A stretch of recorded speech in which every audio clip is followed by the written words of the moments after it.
What is up YouTube, and welcome to this C for Me review and breakdown. I will admit that Jessica Parker Kennedy was the reason I watched this, as I love her on The Flash, but ended up loving this panic room style movie. Seriously, how good is that movie? The movie focuses on Sophie, a champion skier who went blind due to an accident. She can ski blind but is in a sort of state of limbo in her life, as she's made a lucrative career out of house sitting for rich people. Her mother asks where the large sums of money are coming from and mentions OnlyFans, but in reality she has been stealing little things here and there from these homes and selling them on, as she says, who would suspect the blind girl. Now she gets a job cat-sitting a pet with a gluten intolerance owned by a recent divorcee who had a rich husband who is off to have some fun. What she doesn't know is the husband has a grudge and wants his secret stash of money back. Sophie is fiercely independent, but also has a pretty interesting app called C for Me, which is where they sort of FaceTime someone who guides them around, which is pretty clever and is based in reality, as there is an app called Be My Eyes. All seems to go well until she actually locks herself out and gets a patronising operative, only to get Jessica Parker Kennedy's Kelly help her later get back in the house, and while struggling they do eventually get in. I felt kind of the pair did have, despite being apart, some pretty good chemistry, even if the gamer stuff is a bit cringe there. I don't think you can ever do gamer stuff pretty decently in a movie.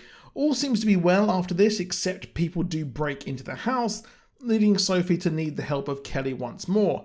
I did find it weird, why didn't they just call the police right away, as Sophie is guided around the house, but would risk it all to escape, only for her to actually be captured. Luckily for the robbers, she isn't a good witness as she can't ID them, and they seek advice from the person running the job from afar, who is the ex of the person who hired Sophie. Now she is very morally ambiguous and decides that she wants a cut. She needs to get the police to go away as they are on their way. It makes sense, as if they kill and dispose of her, it would be a huge case, so they can literally just bat away the police. But it's policy for the police to turn up anyway.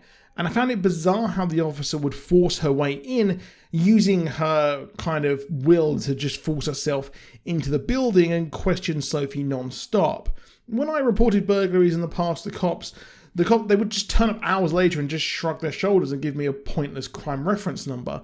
The officer ends up getting killed as she knew too much, and Sophie runs away scared. I mean, what did she expect, to be honest? These guys are stone cold. It's here she needs the help of Kelly once more, and reveals all to her as she guides her around to shoot one of the guys, which she does. And this was an interesting part of the movie. The movie does feel pretty unique, as it could have been easily a simple and generic panic room knockoff, but ends up being a very intense movie, if some of the decisions are pretty questionable. She ends up taking out each one of the robbers, and I did expect her at some point to end up being in on this scam all along and not actually blind. That's what I sort of expect when she said, it's done. I thought that's when we would get the reveal.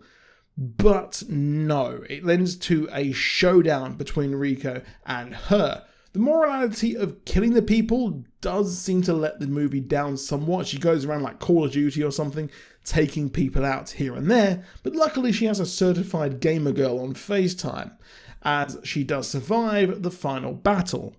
It turns out that the money was hidden from the government and Rico wants it back, and he fails in this attempt as the police do turn up, as he did call them. Not sure how he would expect to get away with this one.